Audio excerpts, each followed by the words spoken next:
Hello everybody and welcome to Sunday Night Sewing Report. I'm Jennifer Moore, your host, helping you discover your love of sewing crafts and DIY projects, and this week I want to touch on some really cool sewing tools that I got in this month's Maxie Mail box. Of course, I'm back with more Asian drama talk because I'm officially obsessed, and there's also an article that literally just popped up today that I really would like to talk about cultural appropriation in sewing and inclusivity. I just thought it was an interesting article. So everything is linked below in the description box, everything I'm going to be talking about. Anyways, I hope you guys are having a great week. I'm on like day 7 or 8 of trying to make a men's collared shirt. I don't know if I'm ever going to get done with this thing, and I screwed it up earlier, so that was a lot of fun. So I've been doing some sewing this weekend. While I've been watching a Kdrama, of course. So that's been a lot of fun. And I also wanted to show you, so first off, every month my friend Maxie from Maxie Makes has been sending me her subscription box. Sometimes it has a project in it. This month it's got some cool tools in it. So I want to show you guys the unboxing video because it was a lot of fun to open. It's always a nice surprise. Now, I am not paid to do this. I am a Maxie Makes affiliate, and if you're interested in getting her subscription box, there is a link to sign up. And she has really great projects, and I really feel like she really curates these boxes well, and she has step-by-step videos to go along with all of the projects, which I think is fantastic, especially if you're a newish sewist. So this month, of course, she always includes tea. I got a boxed corner template and some fussy cut squaring up templates, as well as something called the, what is it called? The strip stick. That's the thing on the left there, and that helps you to press seams without like disturbing the other seams. Sorry guys, I cannot talk today. So lots of fun stuff. So I got it all here. I haven't been able to play with this stuff too much, but if you have tried this stuff, let me know what you think. And I think these templates are really, these little square up rulers are pretty cool. And Maxie seems to have these custom made, which is awesome. And I'm excited about the box corners thing because I'm always terrible at doing boxed corners. So I thought this was a really useful tool to have. So basically, if you're making like a bag or something with where you want like a, square rectangular bottom, this will help you cut out those corners so that your corners are not wonky. And I've definitely screwed this up before, so I thought this was a great thing to do. Anyways, if you're watching, thank you very much. And if you like this channel, and if you like this show, well, I keep forgetting to ask this, but please give this video or live stream a thumbs up if you're watching live, if you're watching the replay. And if you have not already subscribed and you are into sewing and making stuff and you want a little bit of quirkiness in there as well, definitely feel free to subscribe to this channel. I would greatly appreciate it. And I'm excited because oh, sorry, this side, wait, where is the shirt? Okay, here we go. I'm wearing my new Sewing Down South t-shirt today. I just got it in the mail like a couple days ago. Okay, so long story short, about a month ago, I got some contact from Craig Conover's assistant. Craig is a very cool dude. He's on the TV show Southern Charm on Bravo. And if you watch the show, you know Craig likes to sew. And sometimes people give him a hard time about it. So he started a sewing lifestyle company called Sewing Down South. And I will bring up the website because they have a lot of really fun things on there. So Craig, very nice. By the way, he was so super nice. And I was really excited to talk to him. He's truly a great guy. And I just think he seems a little like misunderstood on the show or something. I don't know. But he was like, he honestly could not have been nicer. So he sent me a care package with some of his swag in it from Sewing Down South. And unfortunately, I think it got lost in the mail because he sent it out like 3 weeks ago. And I think it's a lost cause. So I felt really terrible because I was really excited to try to, show them some love, do some, show it off on the show and maybe do some stuff on Instagram. I wanted to post some stuff on Instagram because I think what Craig is doing is amazing. And unfortunately, because the package, I think, has gotten lost in the mail, I did not get to do that. So I decided to go ahead and order a shirt on my own. just so I could still show Craig support. Plus, I was very grateful for him doing like an hour-long Skype interview. He totally didn't have to do that, and I wanted to say thank you. So I ordered this shirt, and I'm really pretty excited about it. And on the back, it's got I'll show you the shirt on the website. So I'm just really excited about it, and I've been wearing it. It is very comfortable. So if you would like some sewing gear, Craig, Sewing Down South is where it's at. I know I've talked about them before. He also sells throw pillow covers and some cool accessories. Ooh, and they've got new stuff. I think he says they come out every Thursday. Plus, if you're not following the Instagram and Facebook page for Sewing Down South, they announce a lot of sales. So like usually it seems like about once a week, they'll have like some sort of 10% off coupon code. Plus, I believe if you do Sewing Report, I believe you may get 10% off. So give that a try as well. But I decided to order a comfy shirt. So I did. It is very comfortable. Let's see here. Okay, so this is the shirt I got, the Sewing Down South logo tee in Rainbow Row. So I got the pink one, and I thought this was cute. I love pink. So this is the one I got, and I'm wearing it today. So I just wanted to share that because I was very excited. Plus, I was just really bummed that the package got lost. So I didn't want to not do anything because I thought it was so nice of them to do all that.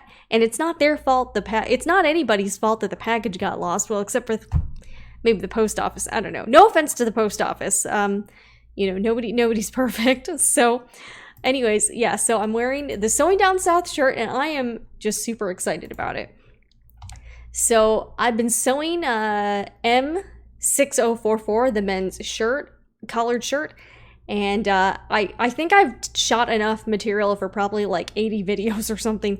So I've got the first video in this series of sewing a men's dress shirt. Or, I mean, really, it can apply to any collared shirt. I've only sewn one collared shirt before, but literally it's taken me like 8 days to make like 2 more. I'm kind of doing 2 at once.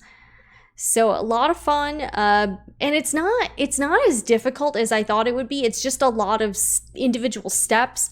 So I'm going to be producing some videos on all of those individual steps, and then doing kind of a wrap-up video, just showing the whole shirt. But I know, like, when I'm looking for help for a technique, I'm not usually looking for like how to make this whole pattern. I'm usually looking for something specific, like how to do like a narrow hem or how to do the cuff on the shirt. So that's what I'm going to do, is I'm going to be doing individual videos for all of the different steps, because some of the steps apply to other patterns. So I don't want people to just think, hey, you know what, this is just for M6044, because a lot of these techniques are used in other patterns as well. So I'm excited about that. I've been doing a lot of filming. So yeah, it's been a busy week. I don't even know where to start though, guys. So let's see, what else are we gonna talk about? Oh yes, okay, so I showed you the Maxie Mail stuff. But yes, if you use coupon code Sewing Report for the Maxie Mail stuff, you can get $5 off your first box. I have partnered up with Maxie. Again, she doesn't pay me. She just sends me some boxes and she gives me a code. So that's about it.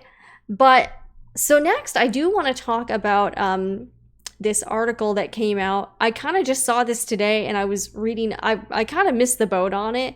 And I also wanted to share my thoughts on, like, whenever there's some sort of controversy in sewing land or quilting land, which there seems to be one every once in a while. So let's definitely chat about that, because I'm very I'm very curious. But I don't know if you guys have seen this article. All right, hold on one second. All right, where are we going here? Sorry, guys. Okay. So somebody shared this article today on Facebook, and it's by The Guardian. And I guess there was kind of like a flap this week over alleged cultural appropriation of a sewing pattern that was called a kimono. So I just kind of read this like a little while ago. So again, my hot take isn't super in depth. So, and I've never heard of this. I'm not very familiar with this pattern maker, but I guess it's this indie pattern company out of New Zealand. And I guess they had this pattern called the they called it a kimono pattern, and I guess some people had a problem with them calling it kimono, because a kimono is a traditional Japanese garment, and there's definitely some I guess connection and deeper meaning behind it besides just a piece of clothing. So I guess some people were very upset about this. So the company has decided to change the name to, again, I'm Asian, but I grew up in America. I'm adopted. So my knowledge of Asian culture, like I call myself barely Asian because it's true. And I'm terrible with pronunciations of Asian grammar. So forgive me because I'm probably going to, is it Kochi? Kimono? So they changed it to Kochi jacket, and I guess people were just very upset about that. And I guess there was some other company that also changed their name from kimono to, robe or something. So this is a picture of the shirt in question, the top in question. So they post, I guess some people were getting real fiery on Instagram, and then they released this statement. And I guess, yeah, I don't know. So a lot of people are kind of speaking out on both sides of the aisle. And then this article, I'm not really sure why they go into, like, I was reading through it. So they kind of talk about cultural appropriation. I guess there was another flap earlier this year with somebody who does knitwear. And I guess they had they were accused of being racist through some post about going to India. I did not read the blog post. And then they kind of go into size inclusivity, which I feel like this is a bit of a separate issue. Maybe it's just me. I don't know. This seems a little bit unrelated to me. I guess they were just trying to find some other angle to also write about in this article. But at the same time, I'm like, I feel like it's a little bit of a different thing to talk about size inclusivity, which definitely is a thing, and it's something to, it's certainly something to have a wider conversation about, but I don't know if I would consider it that related to this particular issue. And I don't know, like, I'll be honest with you, I don't keep up with some of this stuff, just because I kind of feel like it takes my focus away from my own sewing pursuits. And also, I don't know, like at the end of the day, I just want to kind of focus on making sewing kind of a happy thing and not so much focusing on all of the negative, I guess. So they also talk about how some people feel like the sewing world doesn't have enough diversity, and again I'm a minority myself. So this is something I wanted to, and what part of the reason I started my channel was because I didn't see a lot of people from my background, but that wasn't just a racial thing. It was more because I didn't see a lot of like young professionals doing it who didn't have kids. So I don't know if you've seen this article or if you have seen what's been going on Instagram this week. What do you think? Is this something we should be more concerned about? I don't know. Like, I don't know. I kind of feel like this is, I guess I don't really like seeing all the infighting in our community, and that's a little bit disheartening to me. Again, I think, I don't know if I have any strong feelings on whether calling a jacket a kimono is cultural appropriation or not. I think you can certainly, I think there's certainly room to appreciate other cultures, and I don't know. I'm just, yeah, I don't know. I just kind of feel like, when there's stuff like this, though, I don't think it's a good look for our community. I think I think we need to have more of a united front, and I don't think this makes us look good to outsiders or good to someone who's not in the sewing / crafting / quilting community, I guess. I don't know. I saw this and I kind of felt a little bit conflicted about it, but I thought I would share it anyways because this is clearly going on. But I don't know. I'm not really sure how to feel about this. So I want to open it up to you guys. What have you seen what's going on, and what do you think? Like, what do you think? Like, is this something to be, is this like, this is difficult. Like, I guess in my shoes, I've certainly dealt with racism in my lifetime, for sure. But I also think that in these situations, the people that kind of make these mistakes or may not understand what they're doing, I also think there's a certain level of grace that we need to offer these people. If I was in their shoes and I had made a mistake or said something or maybe did something with someone's culture, I don't have a specific example, but I don't think a lot of these people mean to do these things, and I think there's a way to approach them and talk to them about it without just going after them, I guess. I don't know. Like, it seems like in certain Facebook groups I've been in, or when I see everybody just getting up in arms about something, it kind of seems like it's easy to just pick up the pitchforks and start going after somebody or some company. But at the same time, if the shoe was on the other foot, how would you feel if people just started coming after you?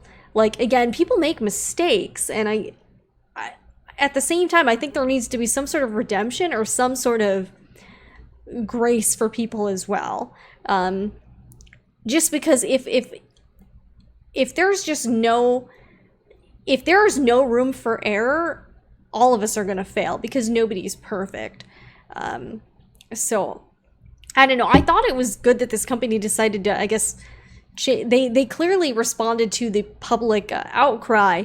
And I think it's, they also have to realize, what's good for business. Like with the size inclusivity thing, obviously, if there's more women who don't fit into the standard pattern sizes, business-wise, it makes a lot of sense to offer options to these people.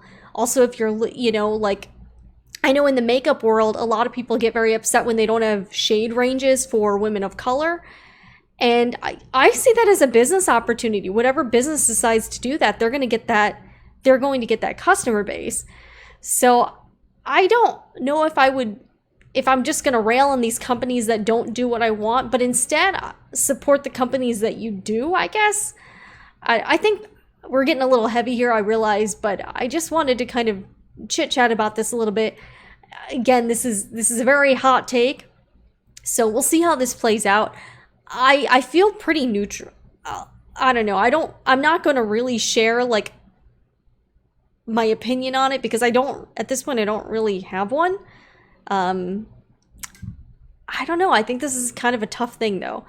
So, and at the same time, like, I feel like sometimes in these circles, it's really easy to point out what people are doing wrong. Like, what's wrong with the world? What's wrong with all these people? What's wrong with these companies?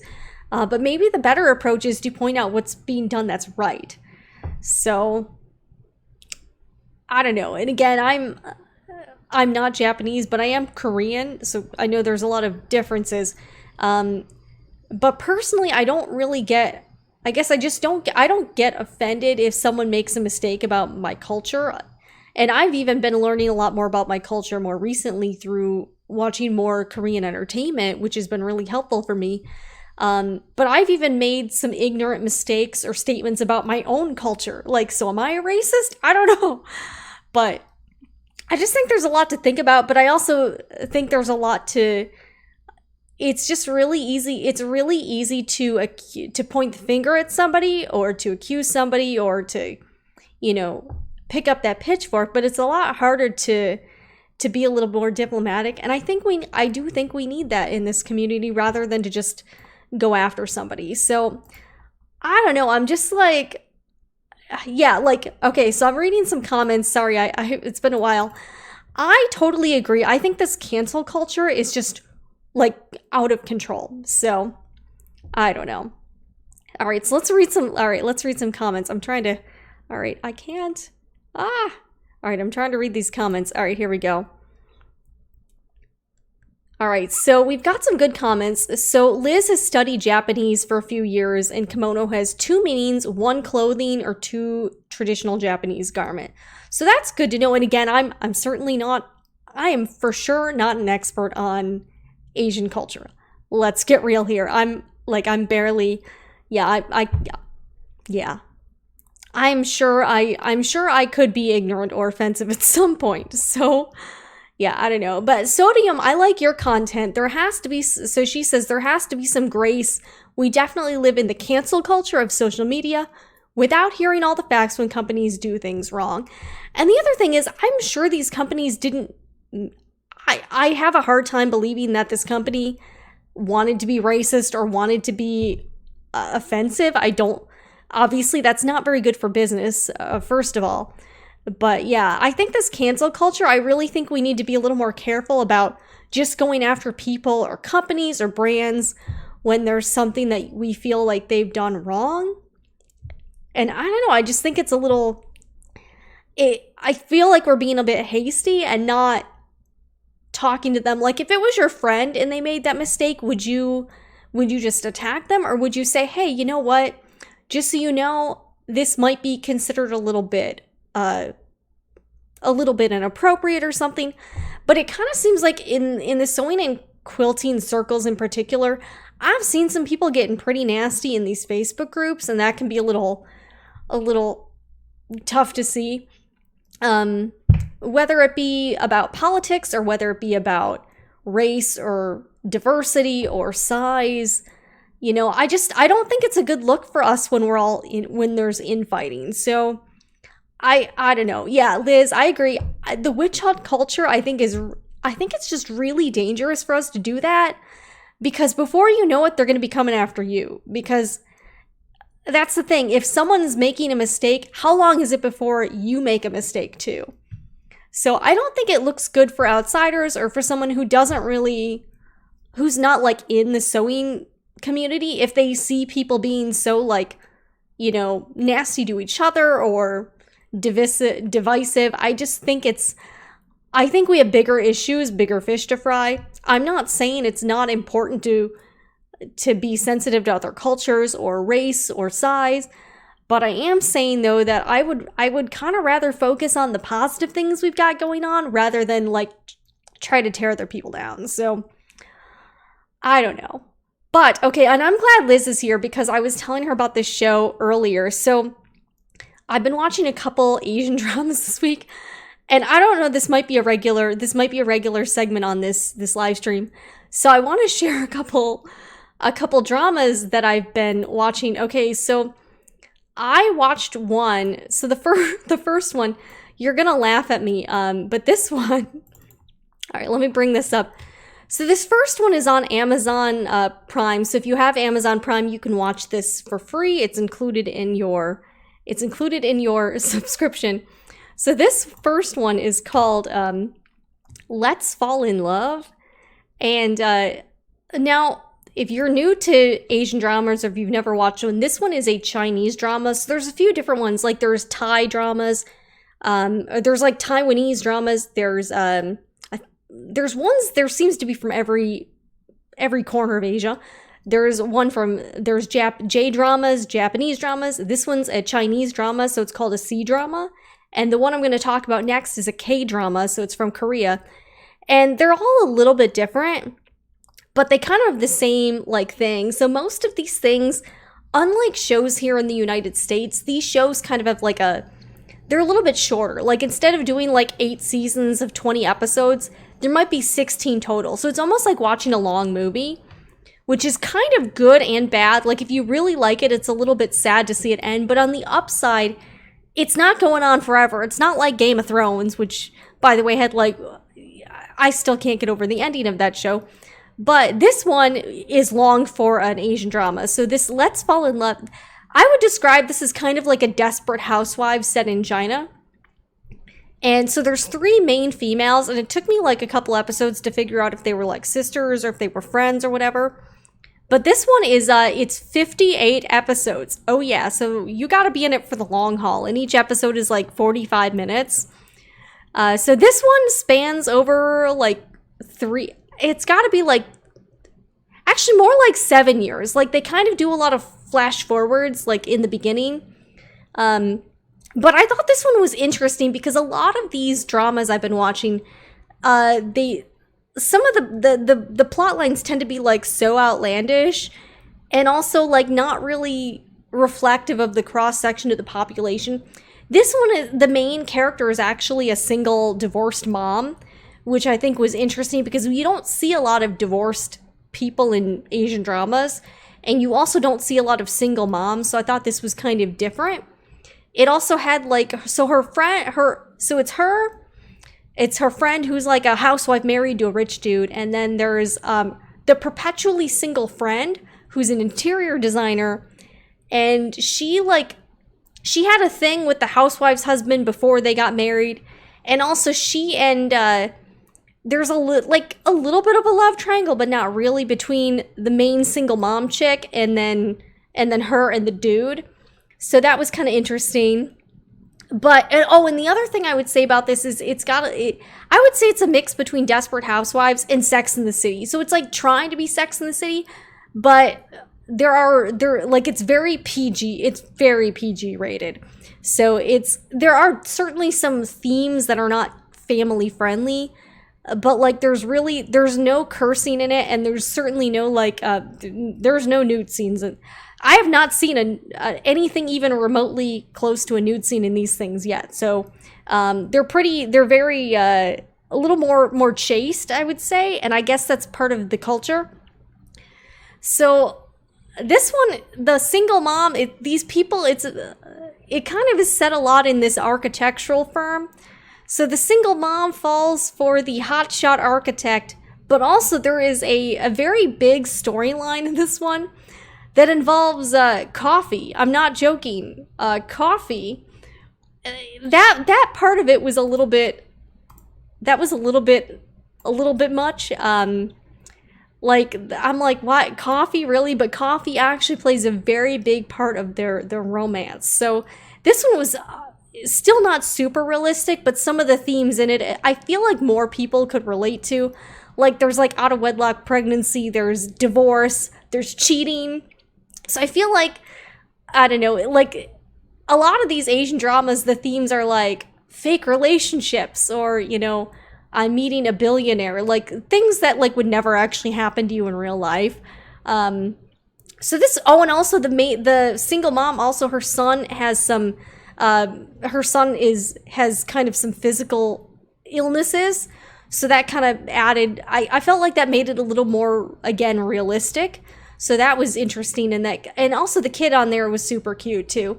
So this one I would say this one was certainly interesting, and I thought the cast was good. The production value of this one I would say is very high for an Asian drama. A lot of Asian dramas it could be from 2018, but it looks like it was shot in like 1995.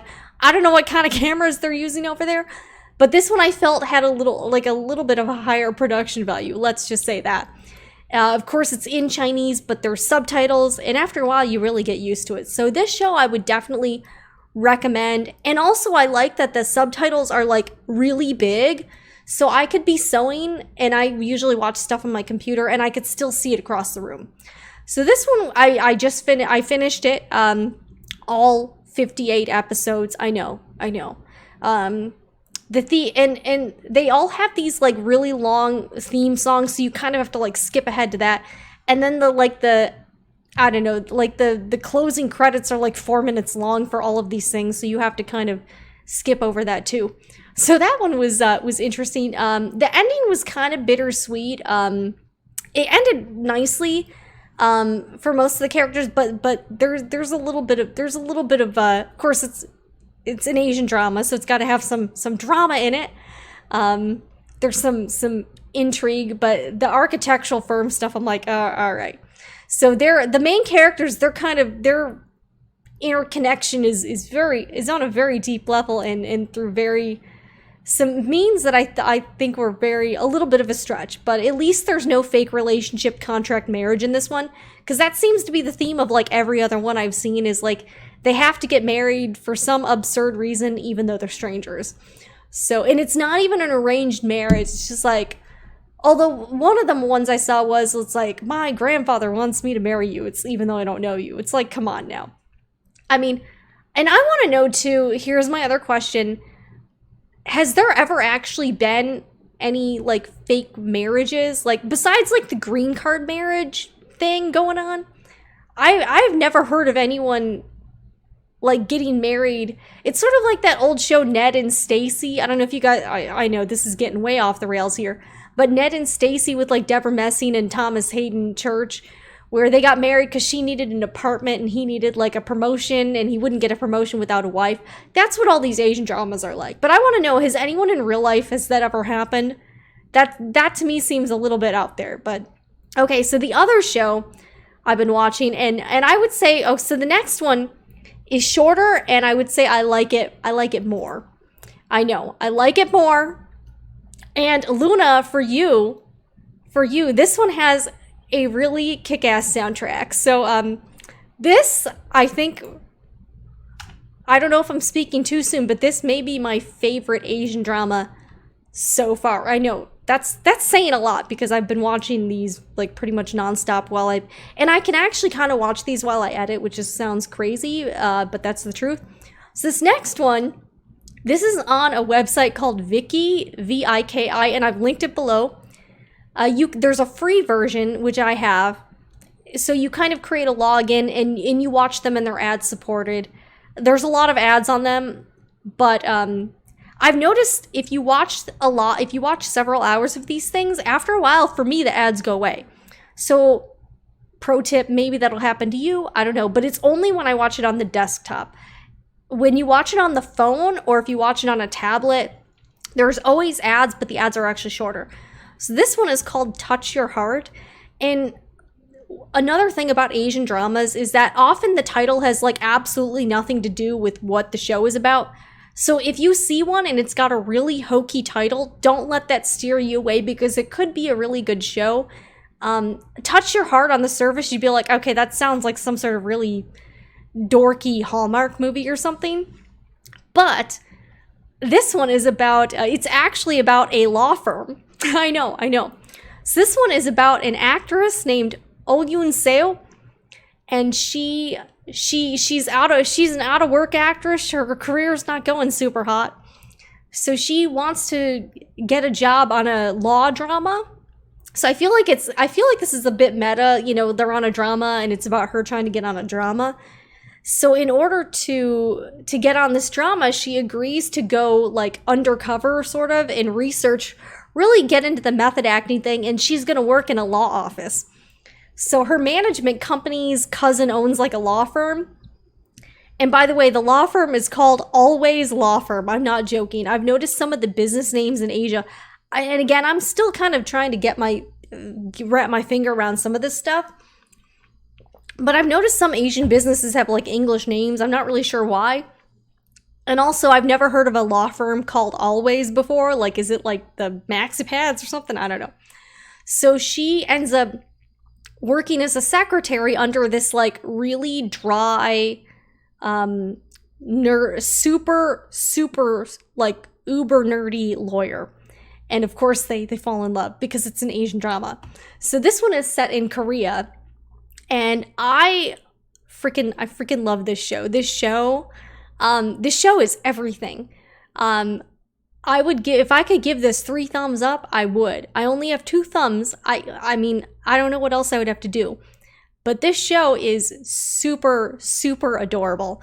It's a mix.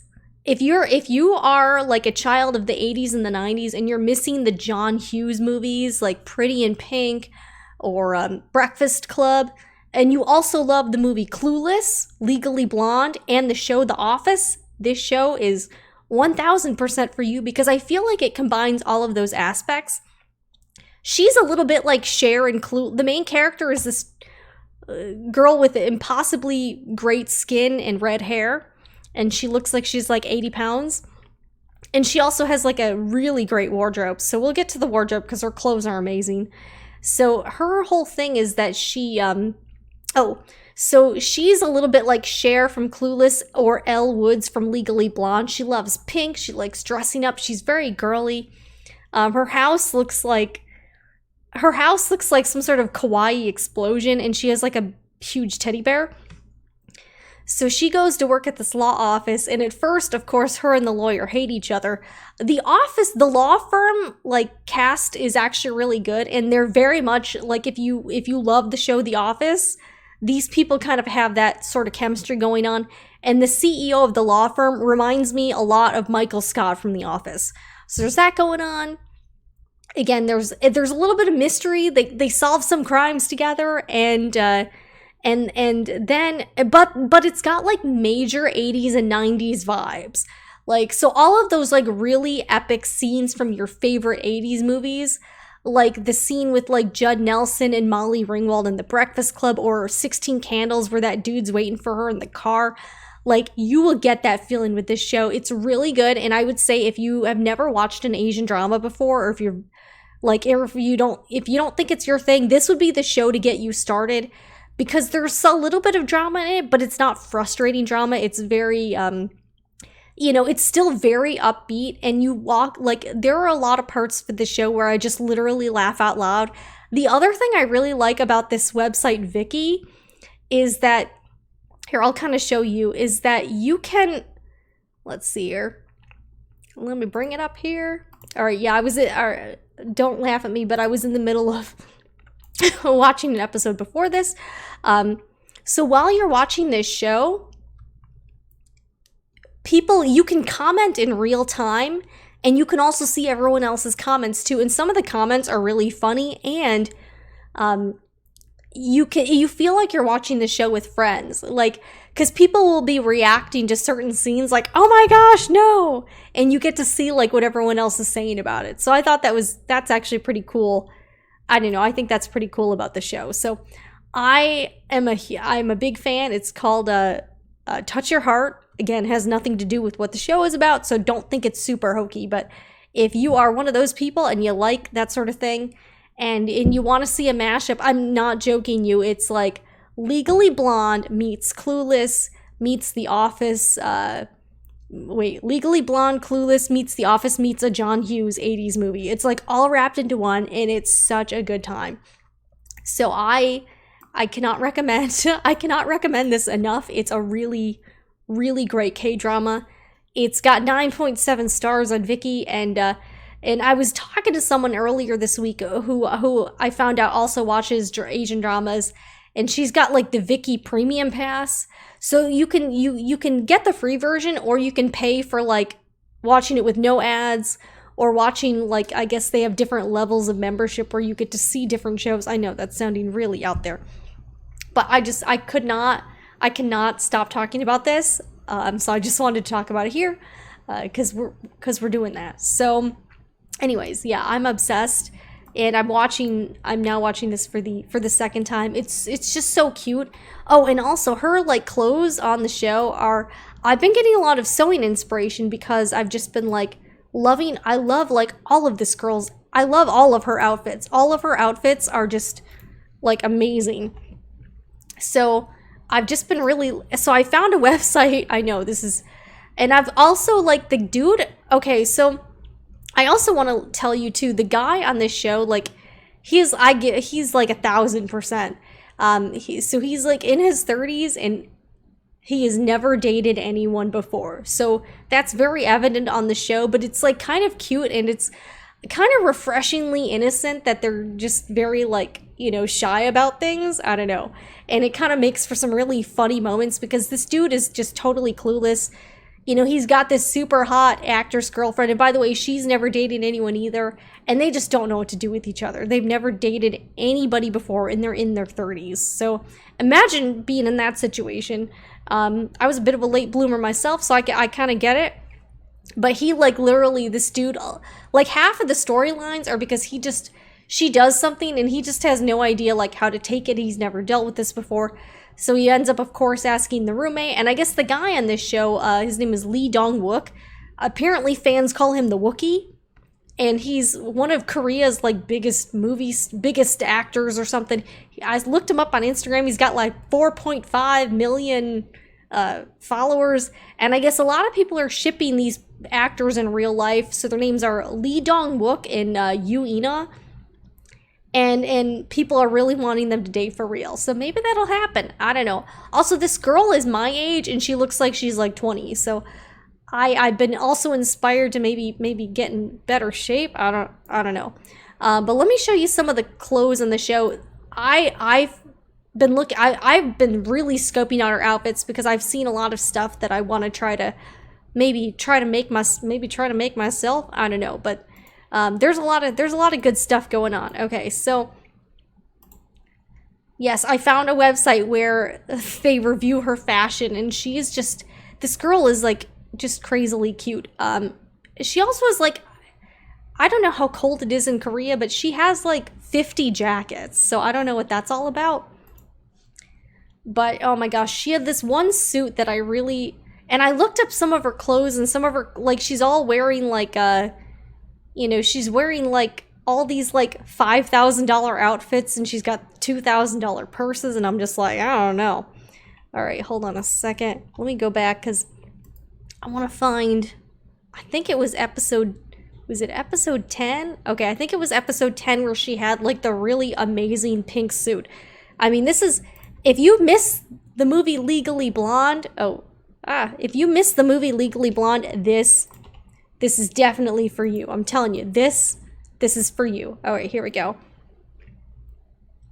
Wait, was this? Yes, okay. This pink suit, man, like oh my gosh, she looks so great and everything. Sometimes she wears like clothing that would be totally hideous on me, and on her it looks super cute. I also really want her sunglasses, but this pink suit, oh, I'm just dying over it. I looked it up. It costs like $1,000 or something. So I'm clearly not going to be buying it. But I would love to find fabric like that. I would say it's like maybe like a cotton candy pink or something. I just think that is super cute. So anyways, let me read some more comments, and then we'll also do the Instagram shout outs. Okay, sorry. Oh wait. All right. I don't know what I'm doing here. Here we go. All right, we're back. Anyways, yes, I've been rambling on about nothing, so I apologize, but I'm really into these Asian dramas, so I just have to talk. I have to talk about them because I'm all about them. Okay, so Miss Maddie, you've sold the show for, yes, I think my main goal now is to convert people into watching this show, because this show is just like it's everything I could want in a TV show. And if you think like it could be weird watching it in Korean with English subtitles, don't worry. After a while, you get used to it. Plus, I like that on this website, Viki, you can change how the subtitles appear. So you can change the font, you can change the size, and change how they look. So you can kind of get it to look the way that you like the best. All right. Sorry, I'm going to get some water. Okay, so... all right, Jamie's Simple Life wants to know, are there any sewing tools you think could help a beginning quilter who has limited use of my left arm? Wow, okay, so you have 20% use of your left arm due to an accident from 2000. I am so sorry to hear that, but wow. More power to you for taking up quilting. I'll have to think about that. If anyone else has some suggestions, leave them below in the comments. Tools to help a beginner quilter... that's a really good question, actually. I'll think, and thank you so much for everyone watching. Okay, but if someone has any suggestions, okay, Sodium has some, Sodium, there you go. Electric scissors, that's good. Yeah, I would say, and Jamie, I want to know too, are you left or, I'm hoping you're right-handed, or by now you probably are forced to be right-handed. Yeah, I think the electric scissors is definitely a good tip. I would also say if you don't have them already, wonder clips, because if you're, like, sometimes pinning something requires the use of two hands because you have to hold down the fabric and then pin it. Maybe a wonder clip, because I feel like that might be easier for you to secure your fabric a little bit easier. Maybe if you're doing that with your right hand, it doesn't require as much dexterity as a pin, so that might be helpful as well. Yeah, if anyone else has any helpful suggestions for Jamie, please feel free to share. That's really tough to get through, so I feel you on that one. All right. Miss Maddie, you sold the show for me. Extra bonus. Yes, this girl's outfits, man, they're so cute. And I have trouble too with sunglasses. I've been thinking about they have sunglasses for Asian fits. So I've been thinking about looking into those because I would like to wear I live in Florida, so you need sunglasses occasionally. And I have a pair of sunglasses, but they always fall down the bridge I have no bridge on my nose. So there's not a whole lot to hold on to. So that's always kind of problematic. Anitra, hello. I would love to make that pink outfit. I think that would be a sewing goal, is to make a pink, like a bubblegum cotton candy pink suit. Oh, Jamie, you were left-handed.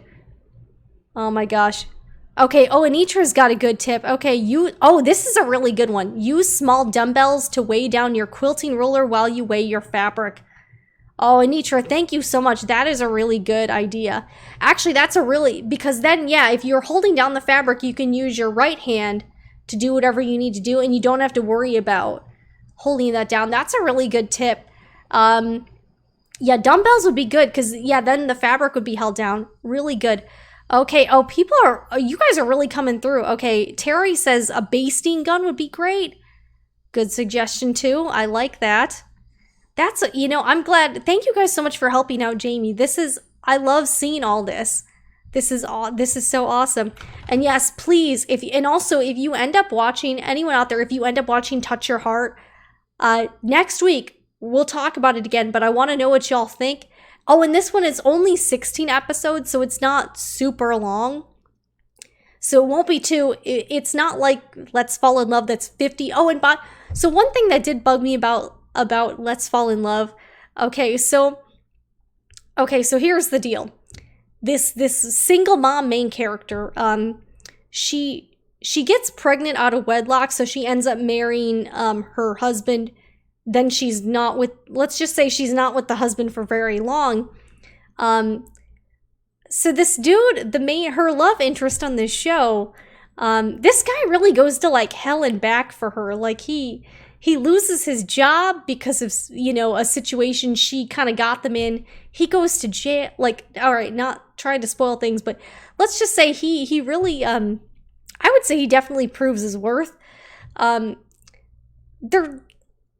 I don't know what it is with Asian culture. They don't seem to like kissing scenes very much, or like they're very, like, these people they're very, from what I understand, they just want to be respectful.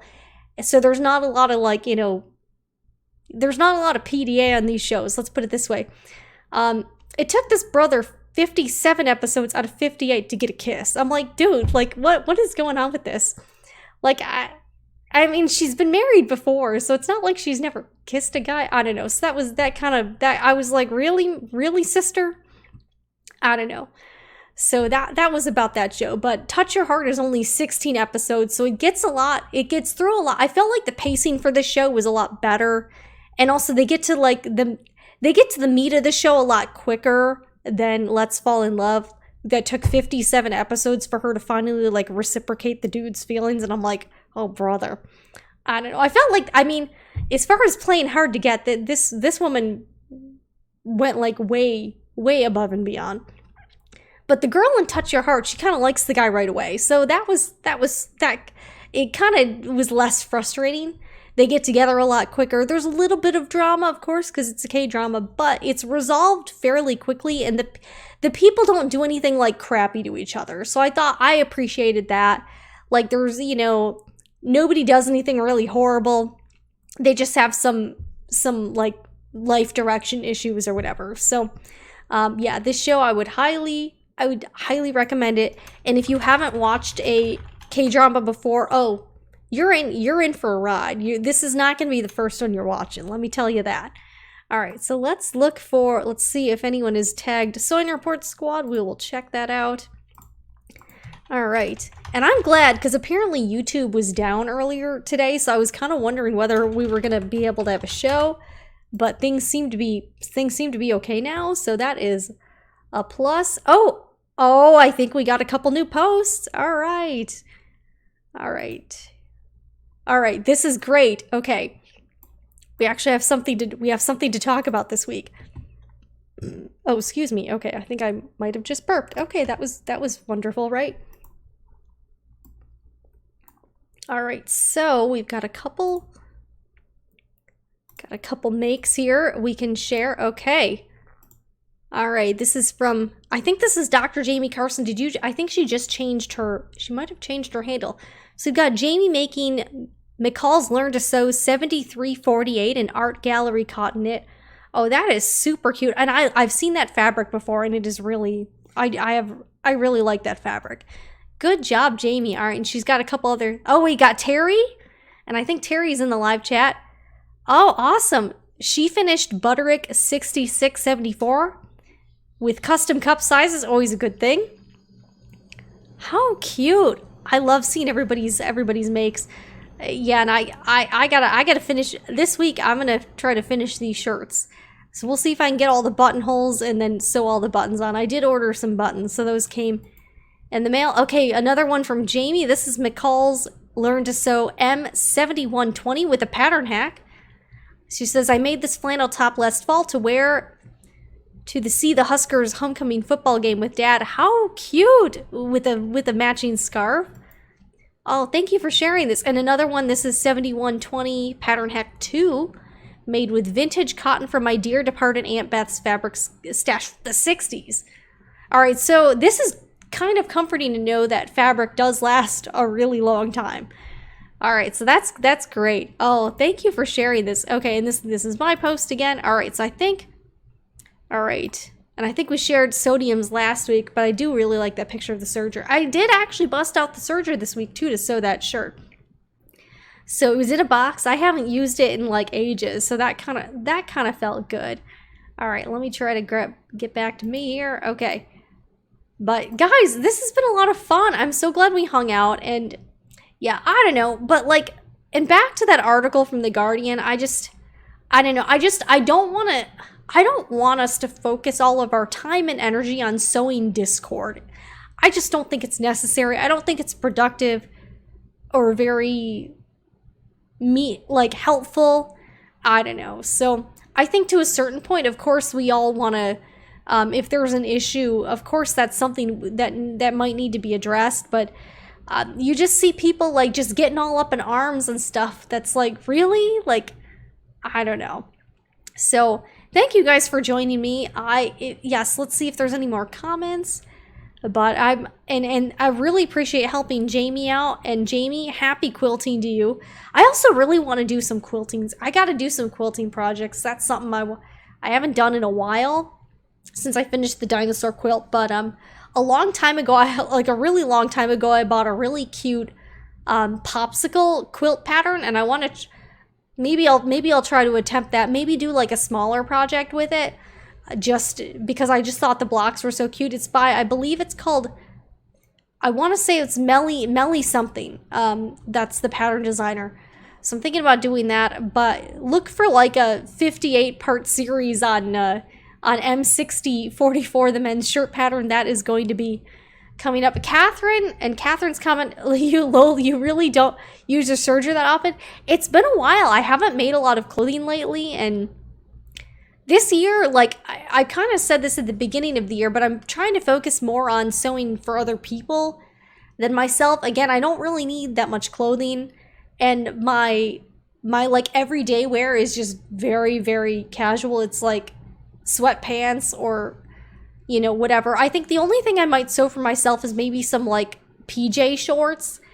Okay, Nancy, the Maxie Mail box was at the beginning, but I will show it again.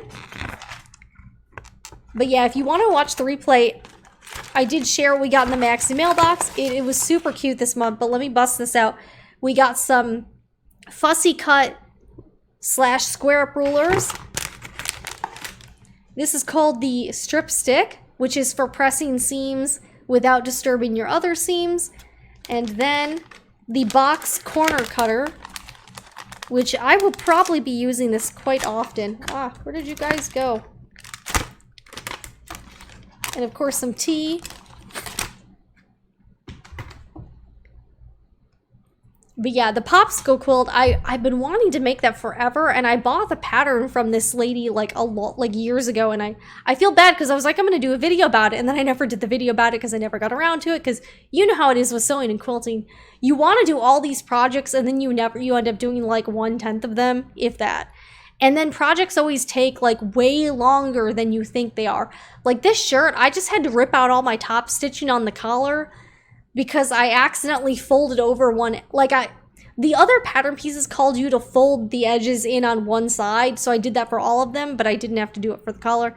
So I sat there for an hour and picked out stitches, and it was not that fun. Although I did get to watch an episode of Touch Your Heart while I was sitting there ripping out my stitches. So, yeah, I'm certainly not at expert level, but I have a lot of fun, and but yes. Lastly, though, if you have not seen Touch Your Heart, you got to watch it. It's just I can't even I feel so happy watching this show. And some of the scenes, man, you will literally be laughing out loud, especially with the really adorable lawyer guy. That guy was the best. And he has a kind of a, it's one of those things too, you know how on the movie She's All That, or some of the other movies you've seen where they take an attractive person and then they add some glasses or a bad haircut or some homely clothing. And then they're supposed to be the school nerd, even though in real life they would never actually be the school nerd. They would be the popular cheerleader. But because they stick some glasses on the person, all of a sudden they're a super nerd. So they totally did that to this guy. And then I won't, not to spoil things, but there is a little bit of a makeover for the guy at the end. And you get to see, and really all they did was push his hair back. I don't even think they cut his hair. Okay, so Lift Weights Hard, I've linked it below. It's on a free website called Viki, V-I-K-I. And you can watch the free, so there's a couple levels of membership on this website. There's free, and you can watch ad-supported videos, or you can purchase a regular pass or a premium pass, and there's different features you get unlocked. But I like that it's free. Oh, Anitra, yes. Oh, your stepmom is from Korea. There you go. This show is so cute. It's just so cute. But the dorky lawyer the dorky lawyer is awesome, and he can do no wrong in my eyes. And also the girl, and also if you're watching it, you kind of might think from the first episode or two, you're this girl's gonna be annoying, but then she kind of just ends up being a sweet girl. So you're okay. She has a really high-pitched voice, and she likes a lot of little kiddish stuff, but she it's very endearing. So I don't know. All right, Linda says, I tuned in late. Can you post how to order the Maxie mailbox? Linda, there is a link in the description box if you would like to check out Maxie's mailbox, and you can also kind of see what each box has. You can also see previous boxes to see what they've had. But Maxie is a really, really great lady, and I really appreciate her sending these my way. And yes, after this is over, you will be able to watch the beginning again. But I'll show you the box one more time. Sorry, I don't know if it's my allergies. I just feel I feel super stuffy right now. I'm just not really sure why. But yeah, this show, Touch Your Heart, man, I'm gonna give it I would give it a bazillion thumbs up. I'm really enjoying this show. I'm probably going to watch it a few more times. And apparently this couple on the show, they used to be on another, I guess they were on another K-drama together. So there's one thing to know about these dramas is that there's always the main couple, and then there's a secondary couple or some subplots.